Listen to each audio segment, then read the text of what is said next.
to yet another edition of the virtual Phonetics and Phonology classroom with the Auditory Richard, aka Teacher Debbie. Before we commence the class for today, I want to use an analogy from the Bible as it says, give to Caesar what belongs to Caesar and give to God what belongs to God. My own coinage, give to my audience what belongs to my audience. At this moment, I want to sincerely appreciate all those who made contributions, suggestions, and commendations towards the test films video. In fact, even those who made constructive criticism, I really do appreciate and I do not take it for granted because I know it is one thing to like somebody, it is another thing to believe in the person. So from the bottom of my heart, I am saying thank you. Okay, enough of being emotional. Let's go to the discussion for today without further ado. Today we'll be looking at the history of the English language and how the English language has been able to evolve over time and still in existence even to this present disposition. How did this all happen? Now, this is where we go to the vision and the mission of this course. The vision statement says to raise awareness in the mind of the audience to see the need of preserving their mother tongue, which is their indigenous language, through documentation such as writing, creating videos, and even creating a lexicon, which is a dictionary, so that our indigenous languages do not go into extinction. While the mission statement states that to teach English language using the fundamental branches of linguistics, especially phonetics and phonology, so as to enable second language learners move towards a significant change of orientation towards the English language and their indigenous languages. Now, looking at the vision and the mission statement as we have clearly looked at, while taking this class, it is important to take note that this class is not just to teach you how to speak English in the right way, but rather to implement your knowledge of the English language into your indigenous languages so as to preserve your indigenous languages. Now, this is a point I have to tell you a story of the history of the English language. Now, pay attention as we go into the beginning of it all. Story. There was once a certain group of people, and they lived in a small settlement called Britain. These people spoke a language called the Celtic language. They continued like this for a long period of time until there came a giant invader. These giant invaders were known as the West Germanic tribe. They took these people captive, drove most of the Celtic people away, and subdued the ones that remained. And when these giant invaders came, they came in with their own language, and the language was known as Latin. These giant invaders consist of 3 tribes. They were the Anglo, the Saxons, and the Jews. Together, they were called the West Germanic tribe. This is a picture of what the invasion of the British people looked like.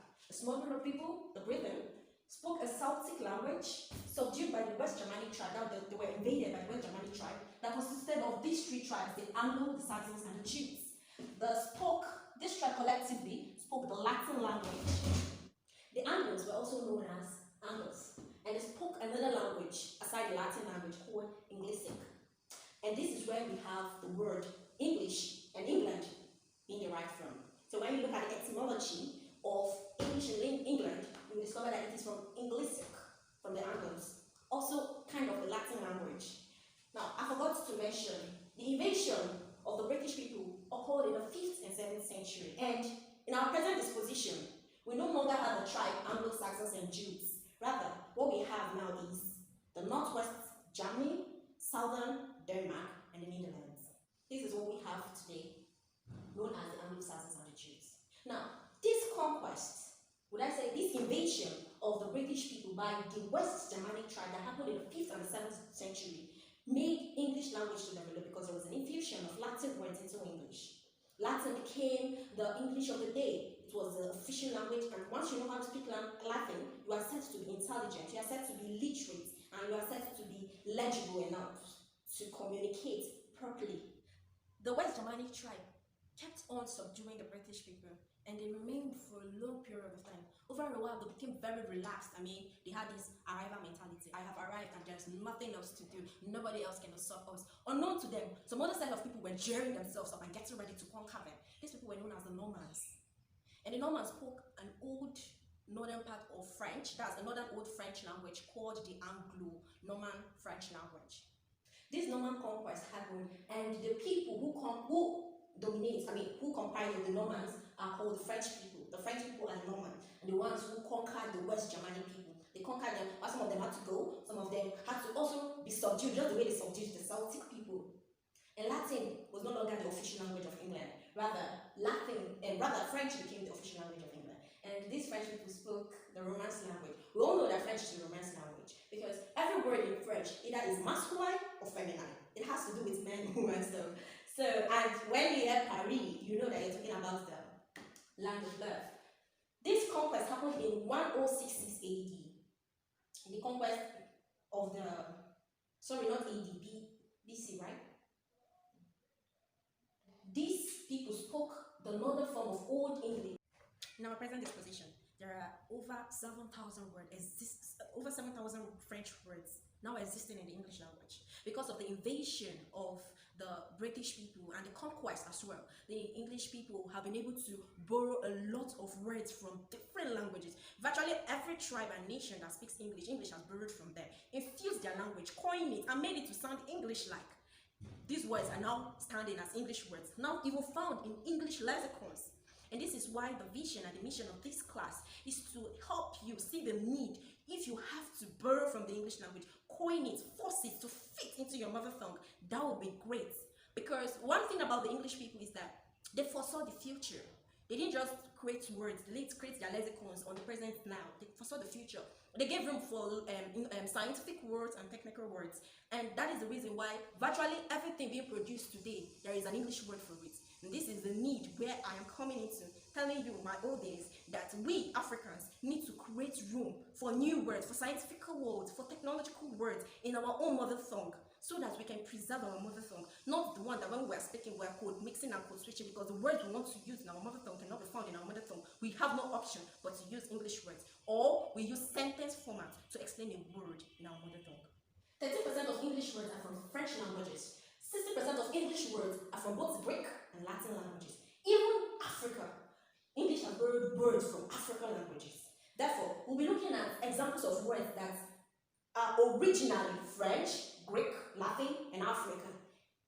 And this is the reason why, when you pick up your lexicon to check out the meaning of a word, don't just check out the meaning of the word and close it up and go. Try to know the etymology of this word, where it originates from. Because English has borrowed this word, made them to stand as English. You wouldn't even know that these words are not originally English.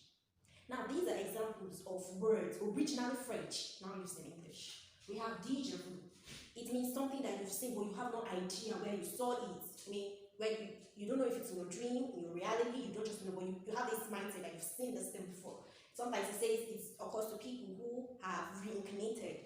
So, déjà means already, vu is a past participle of what? See. Chick. Before now, when somebody tells me you're a chick, I used to feel very offended because I used to think that the word chick meant but not to me. It doesn't mean chick, I mean baby fowl. Who calls somebody baby fowl? It actually means elegance. So next time somebody tells you you're a chick, please tell the person thank you, because that person has actually said you look elegant. Allowance, aviation, bachelor, from the old Anglo-Norman French word bachelor, now bachelor. We all know what these three other words stand for. These are Latin words borrowed into English. I mean, words that were originally Latin, borrowed into English, now standing as English words. They include bona fide. When you say bona fide, it means in good faith. Bonus, good. Yeah, I used to feel, before now, I used to feel bonus is jara. If they give you bonus, jara. I never knew that bonus is good. Bonus. E.g., for example, alibi elsewhere. I used to feel that alibi means a witness. Never knew that alibi means elsewhere. Etc. and the rest of such things. That's what we call as etc. These also are Greek and words that are originally Greek in nature, borrowed into the English language. They include metropolis, cemetery, dinosaur, bacterium. All these are words that were originally Greek words, now infused into the English language, and now standing as English words. Now, this is the shocker of it all. These are African words that are originally African, now borrowed into the English language, infused and now standing as English words. Never in my life have I ever thought that yam, banana are African words. Never. I've always thought they are English words. Now, yam is gotten from the West African origin, precisely the Fulanis. It was formerly called nyami, meaning to eat. How did yam find its way into English word, into becoming an English word? Now, this is the point I have to tell you another story. Because the English language has experienced what it means to be conquered, to be invaded, they decided to repay the favor to African continent, which was yet to be developed at the time. They went into Africa, and they didn't decide to stay, rather, they decided to take slaves from Africa and ship them to Europe to farm on their plantations. Well, These Africans were already used to a certain set of to a particular kind of food, right? And one of these food that Africans were used to was called yami, what we now know as yam. The European people took much of this yam into the ship and fed the Africans with it constantly. Normally, we know that yam is starchy, and starch is a class of food that has to do with carbohydrates, which gives energy. The African man is strong. So these European people took this yam and fed Africans with the notion that feeding them with yam will make them strong to work on their plantation and to help them survive the months of staying in the ocean before reaching Europe. Yeah, that's the spirit behind yam coming into the English word.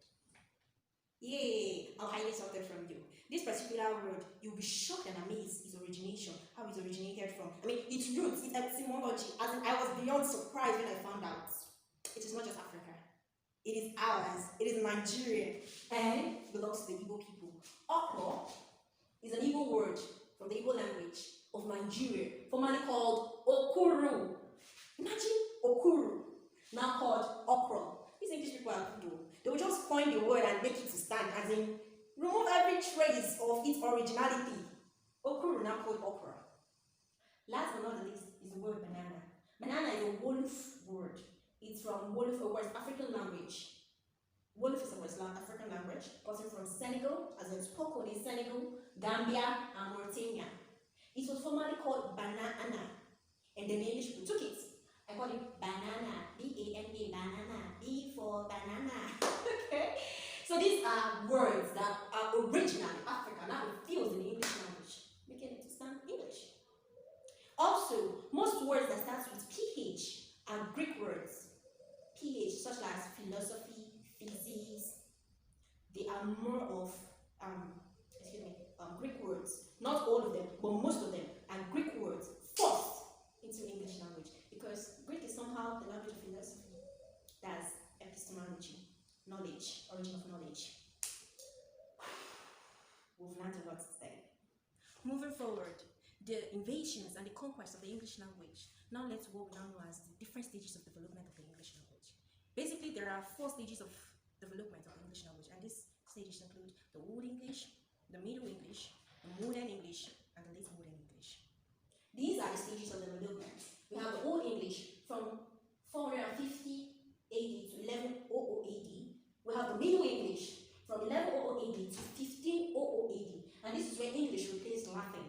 We have the Modern English from 1500 AD to 1800 AD, and then we have the Late Modern English from 1800 AD to what we have right now in our present disposition. We speak the late modern form of English. Now, we are going to be looking at how technology, scientific discovery has been able to evolve using these stages of development of the English language. This was how technology thrived during this period. William Chaucer started writing the Canterbury Tales in 1388. The Great Vowel Shift, which is now what we know as the vowel sounds, happened in 1400. William Castor established the first printing press in 1476. William Shakespeare was born in 1564. And this is where we started having Shakespearean books. Shakespearean books, 1564, that is to say, it depicted the modern English. Yes, the modern English. So when you read Shakespearean book, you have a picture of what the late modern English was like. While the Canterbury Tales is a depiction of the Middle English. Yes, the Middle English, because that was when manuscripts started becoming existent. And then in 1604, the first English settlement ever known, which is Jamestown, was established. And finally, the Oxford Dictionary was written in 1928. How this dictionary came to be is depicted in the movie The Professor and the Madman. I hope you've seen the movie. If you've not seen it, go and see it. It took them 70 years to bring out that dictionary to life. Most of the people who started the project died even before the project saw the light of the day. And one thing I saw very, very remarkable about that movie while they were trying to publish the dictionary was the fact that they made room for new innovation of new words, coinages, words that were English and are now used in other places where English is being spoken but are coined differently. Those words were there, and they made rooms for those words. And for all these reasons, It's why we now have the varieties of English language. We have different varieties of English language. We have the we have the British English, we have the American English, we have the Nigerian English, we have the Spanish English, we have the Italian, like different forms of Englishes in the world, spoken in the world. Now, this is where theorists have come with different arguments that there is or there is not a standard form of English. Well, that is left to you. But best to my knowledge, once you can communicate appropriately in the English language, you can speak well. You are not devising any rude means or crude means of speaking the English language. I feel you have spoken the right English language. It doesn't have to be you twisting your tongue to speak like the British people, but it has to do with you communicating properly, because the essence of speech is for communication. Therefore, we'll be wrapping up this class right now, and I'm calling to action for those who are competent speakers in their mother tongue, to see how the English language has been able to develop over time, standing strong till today, and even for generations yet to come. The English language has made a significant root in this lifetime. So why don't you pick up this challenge? Make your own language significant. Make your own language thrive. One of those people that I see, one of the African languages that I see that has decided not to look at the boundaries and picked up the English language, calling it to fit into their indigenous language, is Hausa. The Hausa people use English words and turn it into Hausa. For instance, moto, they call moto, that's car in Hausa, moto. Moto is originally not Hausa, it's originally English, but the Hausa people have so coined it and made it to stand as their language, and now moto signifies car in Hausa.